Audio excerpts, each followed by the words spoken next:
The man appeared to be a humorous and charming captain, who specialized in providing tourists with the experience of getting close to sharks. But in fact,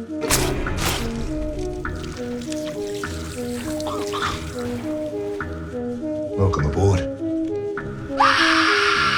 just like that, a couple disappeared at sea, while the nearby beach remained crowded. As a haven for surfing enthusiasts, a large number of people came here every day. Lisa was one of them. That day she arrived alone driving her RV. Since it was already late at night for safety reasons, Lisa still sent her location to her boyfriend. Lisa struggled continuously, but eventually fainted, and the culprit was the perverted captain. The man then quickly put Lisa into a box and transported her back to his boat with a pickup. When Lisa woke up again, she found that her hands were actually locked, so she hurriedly got up and tried to break free, and then saw another girl beside her, who was one of the couple missing for 2 days. From the girl's words, Lisa learned that she had been kidnapped by the pervert. At this moment they were in the middle of the sea, with no one able to discover them. But Lisa did not give up on self-rescue. She began searching everywhere for something usable, trying to pry open the handcuffs. Suddenly the girl's underwire bra caught her attention. Is that an underwire? Yeah, it's cutting the shit out. Give it to me! Wait, is this the... Yes, the fucking lock. Quick! After getting the bra from the girl, Lisa hurriedly pulled out the wire inside, and then inserted it into the handcuff lock. Just then a noise came from outside. Lisa hurriedly hid the wire. It was the perverted captain coming to deliver food. The two thought it was just the right chance to restore some strength before escaping, so they cooperatively ate the food.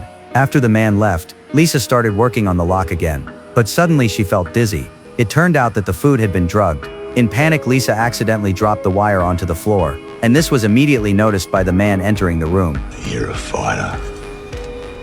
I love fighters.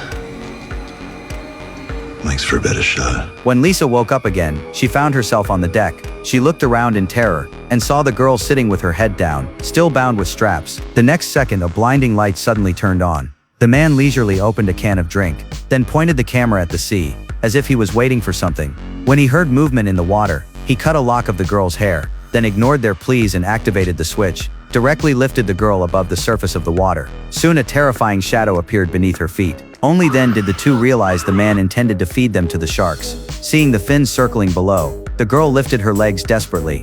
However, this resistance was in vain. When the water reached her waist, the man began filming. The girl in the water shivered in fear. Soon the cruel scene completely terrified Lisa. But the man was immersed in it, as if he wanted to memorize every frame in his mind.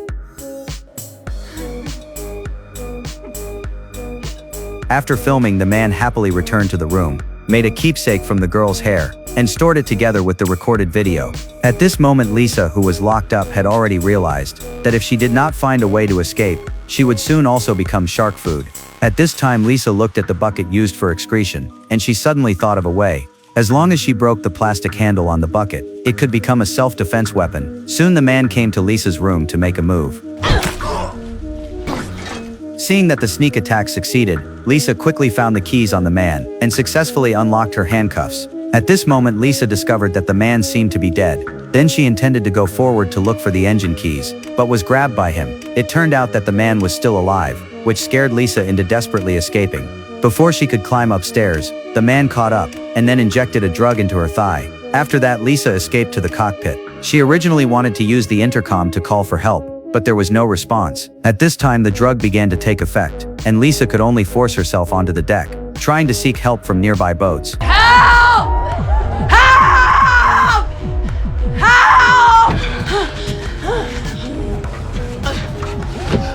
Oh, at least someone's having a good time. Sharks in the deep sea hunt only by instinct, but the real monsters always live among humans.